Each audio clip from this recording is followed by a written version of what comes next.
우리는 오늘 본문이요. 누가복음은 누가행전, 사도행전과 함께 그 여행의 책 그렇게 부릅니다. 그러니까 누가복음에서 길게 갈릴리에서 예루살렘으로 올라가는 그 여정을 기록하는 대목이 나오고요. 그래서 갈릴리에서 예루살렘으로 올라가는 이야기가 누가복음이라면 사도행전은 이렇게 예루살렘에서 땅끝으로 이렇게 퍼지는 이야기, 그것도 여행 이야기죠. 누가복음의 이제 긴 여행 단락의 마지막 부분이 오늘 본문입니다. 그래서 19장 28절부터는 예루살렘에서 도착해서 예루살렘에서 이제 벌어지는 일들을 기록하고 있는데요. 예루살렘에서 이룰 일이 십자가와 부활이고 또 승천이고 사도행전까지 가면은 성령이 임하시는 사건이죠. 그 사건을 앞두고 있는데 그 사건이 하나님 나라가 어떤 곳인지를 보여주는 그런 사건들입니다. 그 사건 전에 우리가 어제 살펴봤던 것이 삭개오가 주님의 백성으로 부름받는 것이죠. 그러니까 세리도 아니고 세리장이 주님의 백성으로 주님께서 영접하시는 그런 장면이 나오는데 그건 굉장히 파격적입니다. 죄인들에도 이제 급이 있는데 그 죄인들 급에서도 굉장히 악한 죄인에 속한 것이 세리장이었어요. 그런 사람이 하나님의 백성으로 들어온다면 도대체 하나님 나라가 어떤 나라일까? 물론 여전히 제자들이 생각하기에 그 하나님 나라를 이루려면 어린 아이 같은 사람들은 도움이 안 되겠죠. 로마를 몰아내고 저 타락한 성전을 깨끗하게 하는 일에 어린 아이들이 동원될 것이라고 기대는 안 했을 겁니다. 그러니까 유대인들도 메시아가 오셔서 새롭게 하는 그 하나님 나라는 자기들이 가만히 있으면 하나님이 다 만들어 주신 나라라고 전혀 기대하지 않았어요. 하나님께서 소위 의인들 있죠. 하나님 보시기에 의인들을 사용하셔서 악인들을 심판하신다고 그렇게 생각을 하셨거든요. 그렇다면 그래도 쓸만한 사람들이 동원돼야 된다고 생각을 했을 것인데 어린 아이들은 사실 도움이 안 되잖아요. 그런데 앞서서 부자 청년 같은 사람은 되게 쓸모가 있을 거라고 생각을 했죠. 돈도 있고 권력도 있고 그러니까. 그리고 삭개오 같은 사람은 마음에는 안 드는데 그래도 돈이 있고 이렇게 돈을 이렇게 내놓을 수 있는 사람이니까 저 사람은 쓸모 있다고 봐줬어요. 특히 제자들의 마음을 흥분시킨 말은 뭐냐면 오늘 너희 집에 하나님 나라가 임한다 그렇게 한 말 듣고 되게 흥분한 거야. 이제 저 예루살렘에 가면 진짜 하나님 나라를 제대로 보여주시겠구나 라고 기대하는 그런 장면이에요. 그러니까 지금 삭개오 앞에서 하는 이야기입니다. 오늘 비유가. 그리고 삭개오가 초청한 사람들 있죠. 그 사람들 앞에서 오늘 하는 이야기인데 특히 제자들을 염두에 둔 것이고 제자들이 하나님 나라가 당장에 나타날 줄로 생각함이더라 라고 이야기하죠. 그래서 막 이제 다 되었구나 라고 생각하는 무렵에 주님께서 과연 하나님 나라에 대한 바른 이해를 다시 보여주는 거예요. 저 하나님 나라는 예루살렘에서 즉시 일어나서 즉시 제자들이 영광을 얻는 나라 아니다. 즉시 로마가 물러나고 제사장들이 쫓겨나가고 즉시 성전이 정화되는 나라 아니다. 즉시 팔레스타인 땅에 다윗의 나라가 세워지는 것 아니다. 제자들 너희들은 잘 모르고 있지만 십자가와 부활과 승천과 성령의 오심과 또 주후 70년에 있었던 예루살렘의 대파괴 있죠. 성전이 무너지는 것 그리고 우리만 알고 있는 아직 이 제자들에게는 주님의 재림 개념은 없어요. 그래서 주님의 재림까지 그 긴 더 거대한 하나님 나라의 역사가 있은 후에 하나님 나라를 완성될 것이다 라는 이야기를 오늘 말씀해 주시고 있는 겁니다. 어제 대통령이 탄핵되었지만 그것은 아직 좋은 나라 만들기에 먼 여정의 잔 시작에 불과하다고 생각을 해요. 그동안도 이런 잠깐의 반전의 역사들 혁명들이 있었지만 그때마다 너무 취해서 그리고 많이 봐줬어요. 예를 들어서 전두환의 자연사 같은 경우가 이번 괴물이 나타난 또 다른 이유라고 저는 생각을 하는데, 그렇게 좀 이겼다고, 우리가 이겼다고 생각하고 너무 상대방에 대해서 철저하게 그렇게 개혁하는 일에 더디어 이제 미루었었죠. 그때 노무현과 문재인과 김대중과 이런 사람들이 잘못했던 것이 바로 그것이었죠. 그건 국민들이 원하지도 않았는데 자기들이 아량을 베풀면서 오히려 되치기를 당하는 일들을 계속 경험했는데, 마찬가지입니다. 아직 정리되지 않은 것이 너무 많고 다시 세워야 될 것들도 너무 많습니다. 내란 계엄의 가장 큰 소득은 이 세상의 기득권자들이 도대체 어떤 종류의 사람들이었고, 또 그들을 지탱해온 권력 카르텔은 무엇이었고, 국민들은 어떻게 그동안 당해왔는지 속아왔는지를 일깨워 주었다는 것이 가장 큰 소득이에요. 그들이 생각하는 계몽은 아니었지만 그들의 말대로 계엄령은 그들의 실체를 스스로 폭로한 계몽령이었던 것은 맞아요. 제자들에게도 하나님 나라에 대한 계몽이 필요했던 겁니다. 그래서 오늘 비유를 말씀하신 거예요. 이제 어떤 배경이냐면 이제 열 문화 배경인데, 이것은 큰 메시지는 여러분 달란트 비유 아시죠? 달란트 비유하고 사실 비슷한데 다른 배경을 갖고 말씀하시죠. 실제 아켈라오스 정확히 하면 그 왕 이야기, 그러니까 예수님을 죽이려고 했던 왕을 보도 헤롯 대왕 그렇게 불러요. 헤롯 대왕이 죽고 난 다음에 그의 이제 아들들이 왕을 이어봐야 되는데, 그 왕을 이어받기 위해서 허락을 받으러 가는 이야기가 있었어요. 실제 아켈라오스, 그것을 배경으로 해서 이제 오늘 이야기가 전개가 돼요. 자기도 아버지처럼 이제 왕이라고 불리는 자리를 얻을 거라고 기대했지만 아켈라오가 그 전에 굉장히 유대인들을 이렇게 폭력적으로 다스렸어요. 그래서 한 50명의 사절단들이 로마 황제한테 가서 저 사람은 왕위를 주면 안 된다고, 그렇게 해서 왕의 책봉이 무산돼요. 그래서 왕이 아니라 그냥 분봉 왕에 그쳐요. 근데 그 유대와 예루살렘 부군을 분봉 왕의 신분으로 다스리도록 합니다. 그 대신 누구를 보내냐면 이 아켈라오스가 잠깐 하다가 이제 죽어요. 다시 그 갈리아로 유배를 보내서 정신 못 차리고 또 와서 보복을 했거든요. 만약 이번에 탄핵이 기각됐으면 또 보복하지 않았겠어요? 그러니까 그 사절단 보낸 거에 대해서 앙심을 품고 그걸 주도했던 사람들에 대해서 돌아와서는 보복을 해요. 그래서 한 10년 정도 다스리다가 결국 유배에 가서 거기서 이제 죽는데요. 그리고 나서 그 예루살렘과 유대 지역에는 분봉왕을 다시 세우지 않습니다. 그리고 어떻게 하죠? 우리가 아는 대로 총독을 직접 파견을 해요. 그래서 총독 빌라도가 총독이 그 지역에는 총독이 다스린 이유가 바로 이 아켈라오의 후임을 세우지를 않았던 거예요.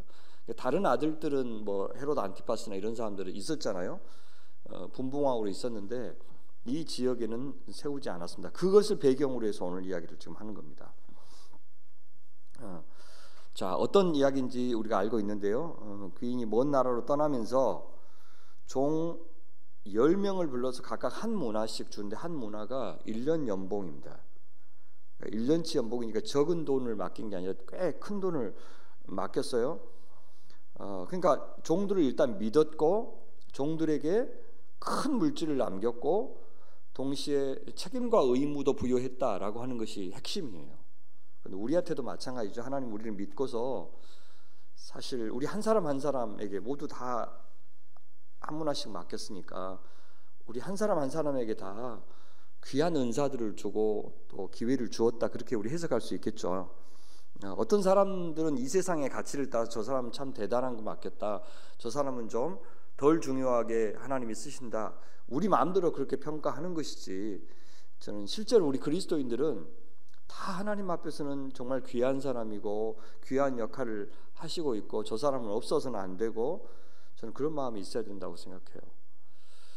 그런 마음으로 사실 이번에 계엄 같은 걸 우리가 반대한 거죠. 왜냐하면 한 사람이 지나치게 큰 권한을 행사하려고 하고, 왜 우리가 국가에 그렇게 분노했습니까? 국가기관이라고 하는 것은 국민의 인권을 신장하고 보호하기 위해 세워진 단체가 과도한 권한을 행사하고 있는 거, 뭐 인권위원회도 그렇고, 헌법재판소도 그렇고, 혹은 뭐 검찰도 그렇고, 그다음에 소위 그 법원 있죠. 법원도 그렇고, 공정하지 않게 지나치게 이 국민들을 아래로 보면서 자기들이 마치 신성한 권한을 갖고 있는 사람처럼 행세하는 것에 우리가 너무 불편해했던 거 아닙니까?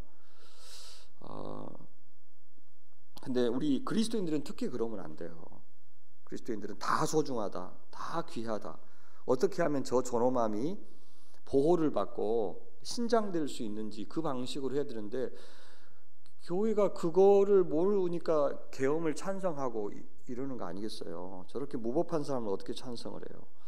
그랬던 겁니다.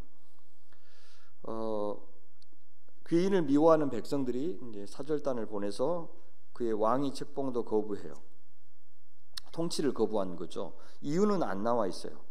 근데 누구를 가리키는 거냐? 지금까지 하나님 나라를 거부했던 종교 지도자들을 염두에 두면서 이 말씀을 하셨을 거예요. 아켈라오는 자기가 잘못해서 반대를 받았지만, 예수님은 그 이유를 밝히지 않는 이유가 뭐냐면, 아켈라오와는 다른 이유로 반대를 받았다라고 하는 것을 강조하는 것이에요. 중요한 것은 귀인이 반드시 왕위를 받아 돌아온다는 겁니다. 그러면 두 가지 문제를 앞으로 처리하겠죠. 하나는 뭐냐면, 한 문화씩 준 것에 대해서 평가하시겠죠. 다른 하나는 불법적으로 왕위를 반대한 사람들에 대해서 처리하시겠죠. 이 두 가지 문제. 그러니까 우리도 마찬가지죠. 종으로 부름받았지만 그 종에 대해서 사명을 감당했느냐 그렇지 않느냐. 이거 누구를 염두에 둔 거냐면, 구약의 선민이 그 사명을 감당하지 못했잖아요. 어떤 사명이요? 제사장 사명, 증인 사명, 빛의 사명 감당하지 못해서 그들이 망했거든요. 그러니까 새로 부름받은 하나님의 백성들도 똑같이 그 사명을 감당하도록 또 부름받은 거죠. 부름받은 것 자체가 구원이 아니에요. 그래서 그 사명에 충실했느냐 그렇지 않느냐가 구원을 결정한다, 그 말씀을 하고 있는 거예요. 그게 사실 무엇과 관련이 있냐면, 그 왕의 통치를 수용하느냐 거부하느냐의 문제와 사실 관련이 있어요. 우리가 사명을 감당하지 않으면서, 부르신 사명, 선교적 사명이죠. 증인의 사명을 감당하지 않으면서 교회가 그 세상 앞에 하나님 나라가 어떤 것이고 우리가 믿는 그 하나님이 어떤 분이신지를 드러내는 방식으로 우리가 살지 않으면서 나는 하나님을 믿는다 그렇게 말하는 것이 아니다라고 이야기하시기 위해서 이 말씀 주신 겁니다. 자, 한 문화 가지고 10문화 수익 남긴 사람한테 착한 종이다 칭찬하면서 지극히 작은 것에 충성했다라고 이야기해요. 한 문화 가지고 장사하는 일을, 혹은 주님이 한 문화 맡긴 것을 지극히 작은 일이다 그렇게 표현하신 것이 놀랍죠.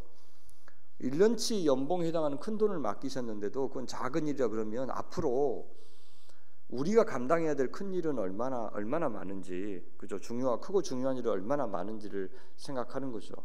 그러니까 교회가 여기까지 살면 천국 갈 거야 라고 하는 자꾸 하한선에 대한 고민을 안 했으면 좋겠다는 거예요. 이 정도 하면 하나님 봐주시지 않을까가 아니라, 이 정도가 작은 일이면 주님이 우리를 통해서 하시고 싶은 멋지고 큰 일은 어느 정도일까? 한 인생에 대해서 주님이 기대하시는 바는 어느 정도 수준일까? 저는 이것을 많이 고민했으면 좋겠어요. 우리가 우리 아이들에게부터요. 야, 너 지금 그 나이 되도록 아직 직장 못 얻는 거 보니까 야, 싹수가 벌써 보인다, 이렇게 세상 기준으로 판단할 게 아니라, 하나님께서 세상에 보내신 너 같은 생명, 그와 같은 생명 도대체 얼마나 아름답게 쓰시기를 원할까?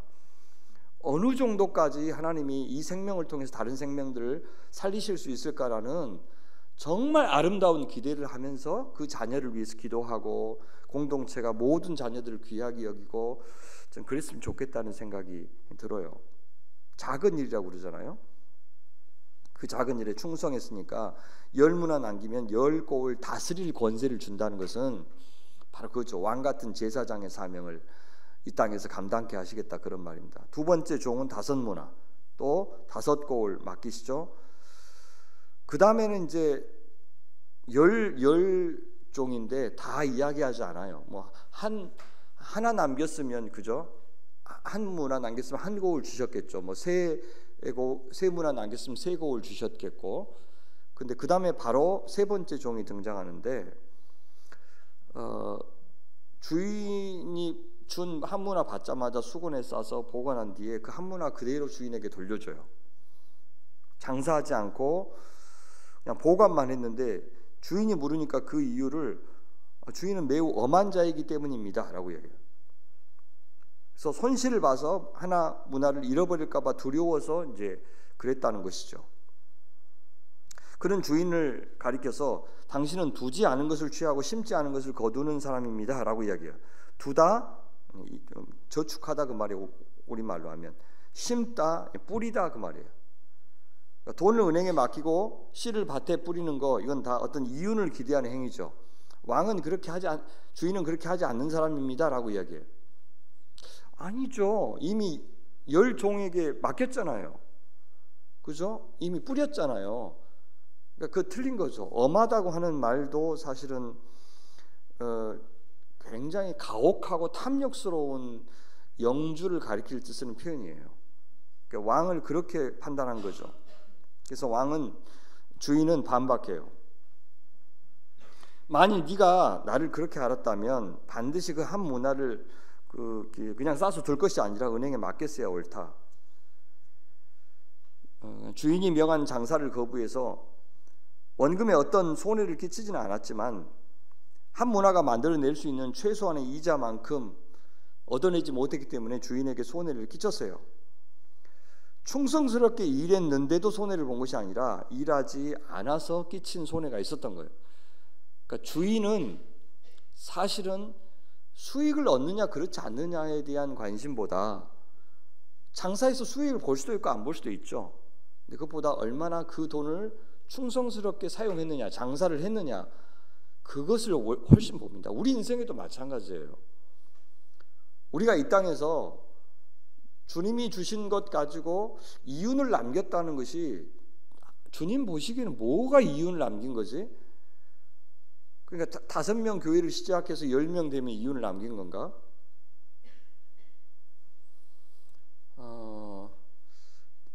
우리 세상의 판단으로 하면 안 될 것 같아요. 왜냐하면 5명 시작해서 5만 명 만들어도요, 주님의 일을 방해하는 일이 될 수도 있어요. 아니, 무슨 일을 해도 우리는 주님 앞에 도움이 되기는 어려운 것 같아요. 제가 조금 철이 들면서 깨달은 가장 큰 진리예요. 가장 큰 진리예요. 왜냐하면 원래 도움이 안 됐구나. 그래서 사도 바울이요, 이번 이제 순환주일 설교 준비하면서 처음으로 알았던 게, 내가 죄인 중에 괴수다라고 그러죠. 근데 이게 현재 시제예요. 나는 옛날에는 죄인 중에 괴수였는데 주님께서 은혜로 나를 구원하셔서 나 이제 좀 좋은 사람 됐다? 그게 아니더라고요. 난 지금도 죄인 중에 괴수예요 라고 이야기해요. 그래서 나에게 부활의 능력이 나타나고 있는 겁니다 라고 이야기를 해요. 그러니까 주님을 사랑하면 사랑할수록 더 내가 죄가 큰 것이 드러나는구나. 주님 앞에 가까이 다가가면 다가갈수록 훨씬 더 내 부족함이 드러나는구나. 그래서 난 죽을 때까지 사실 나는 죄인입니다. 나는 한 것이 없습니다. 나는 무익한 종입니다. 저는 어떻게 제가 주님 앞에 감히 칭찬을 받고 대가를 받고 주님의 상에 같지 않습니까? 라고 이야기하는 것이 그냥 겸양을 보이는 게 아니라 제대로 알면 점점 그렇게 되는구나라는 생각이 드는 거예요. 그래서 어쨌든 점점 철이 든다는 거는, 아이고 또 인생 살아서 주님 또 손 많이 가게 만들었네. 내가 목회를 한 해라도 더해서 주님 더 힘들게 만들었네. 그걸 자각하는 것이 목회가 아닌가 하는 생각마저 드는 거예요. 그러니까 더 많이 설쳐대면서 더 많이 주님 뒤처리하도록 내가 일 많이 시킨. 그래서 얼른 은퇴해야 되겠다. 이제 그 생각도 들고, 아이고 참 그래서 저는 주님이 착하고 충성된 종이다 하는 것이 사람들 눈에 보이는 것대로 성과를 냈느냐 그렇지 않느냐가 아니라, 어떤 분은 선교 훈련 다 끝나고 선교지 가려고 그러는데 암 걸려서 돌아가신 분도 있어요. 제 지인이 실제 현지 훈련까지 다 받고 나서 파송을 받기 직전인데 암이 발견돼서 못 가신 분도 있어요. 돌아가셔서.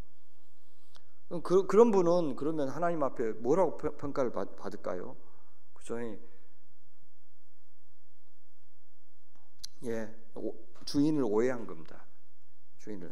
무슨 말이냐면, 한 문화씩 맡은 것 자체도 자기들에게 과분하다.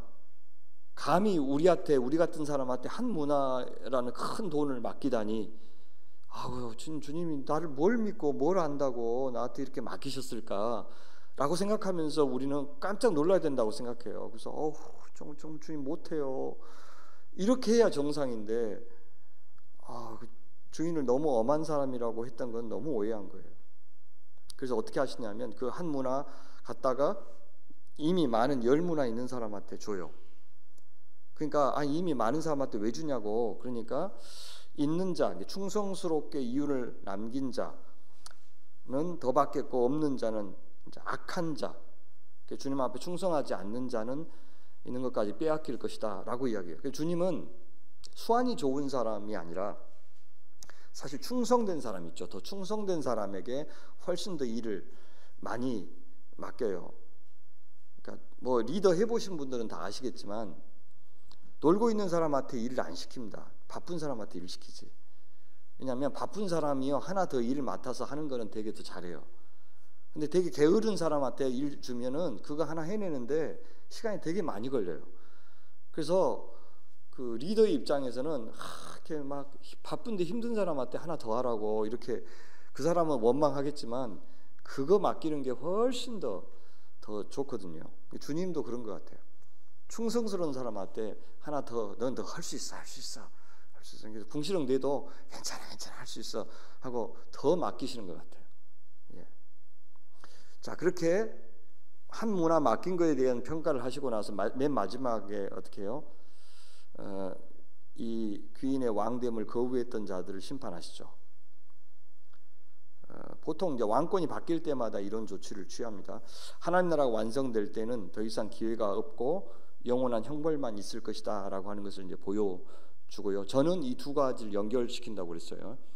하나님 앞에 왕을 영접하느냐 그렇지 않느냐는 뭘로 결정되냐면, 맡기신 문화에 충성했느냐 그렇지 않느냐.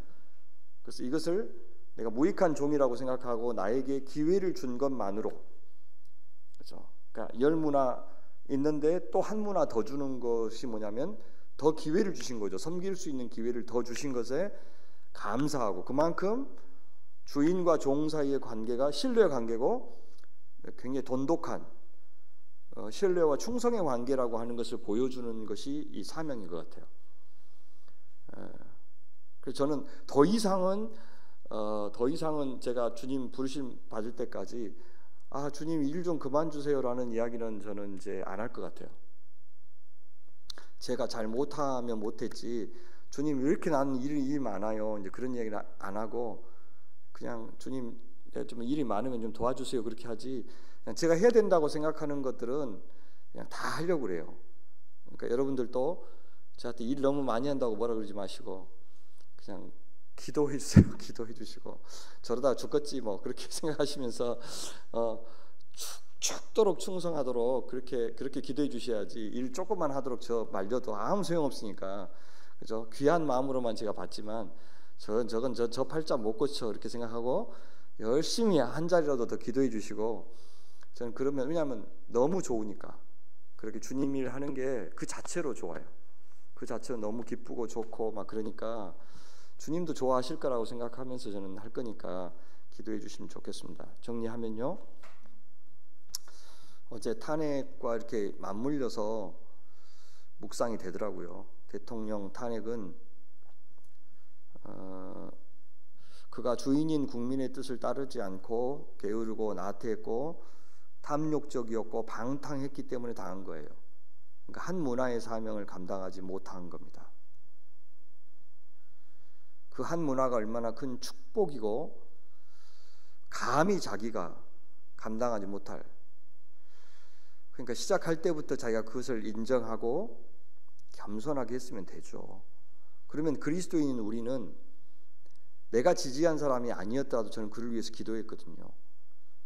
그가 잘해야 많은 사람이 하나님이 그를 통해서 복을 주시니까 저는 기도했어요. 박근혜 대통령도 기도했고 그건 제 마땅한 의무니까.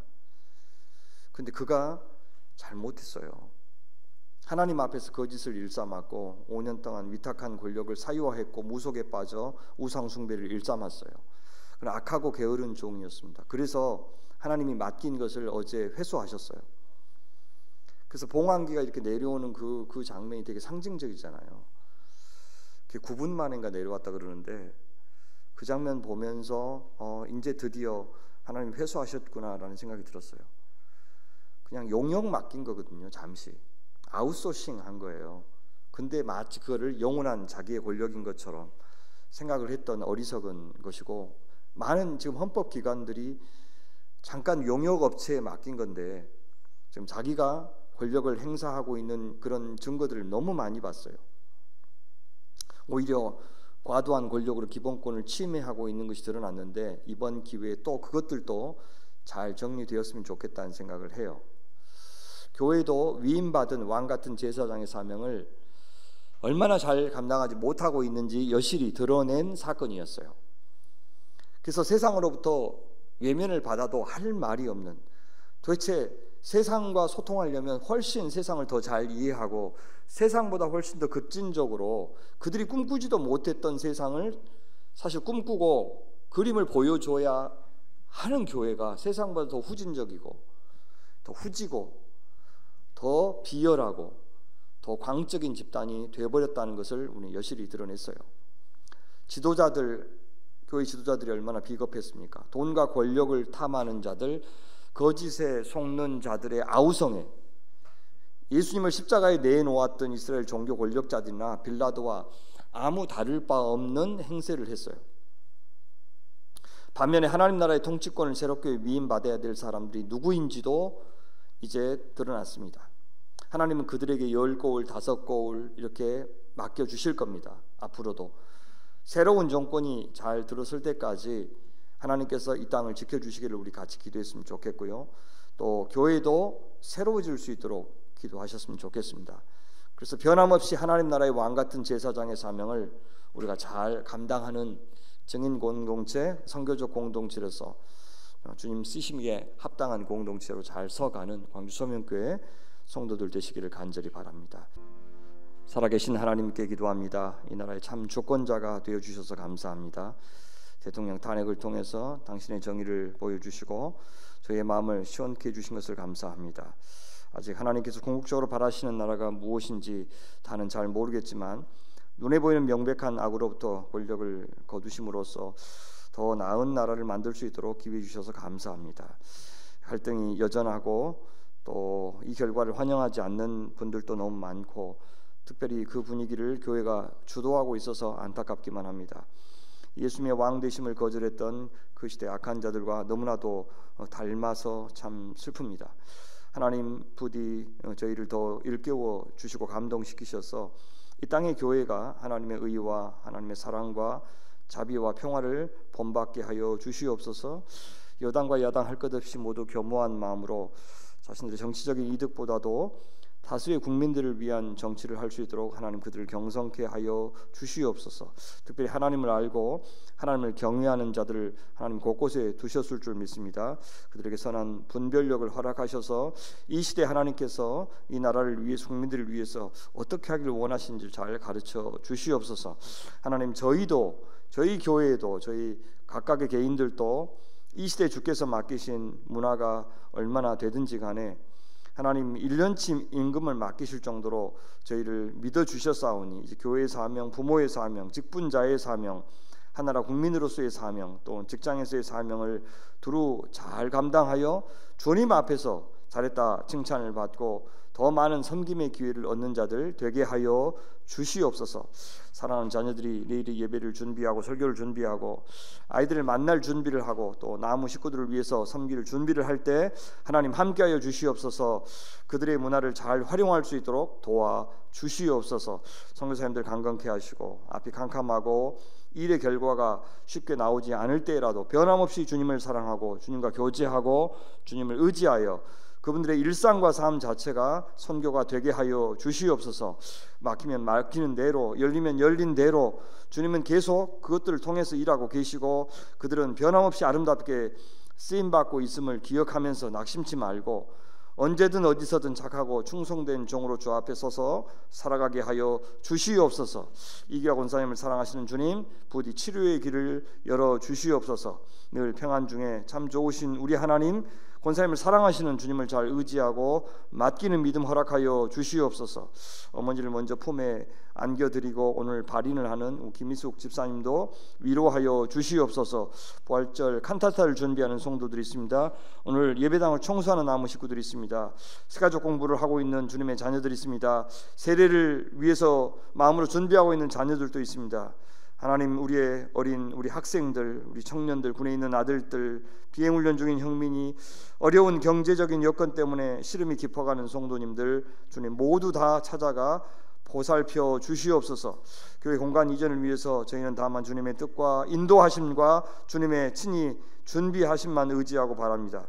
주님, 저희가 할 일이 있으면 일깨워 주시고 순종해야 될 일이 있으면 말씀해 주시옵소서. 저희가 곧장 순종하겠습니다. 이 아침에 성도들이 드리는 모든 기도에 주님 응답하실 줄 믿고 감사하며 우리 구주 예수 그리스도의 이름으로 기도하옵나이다. 아멘.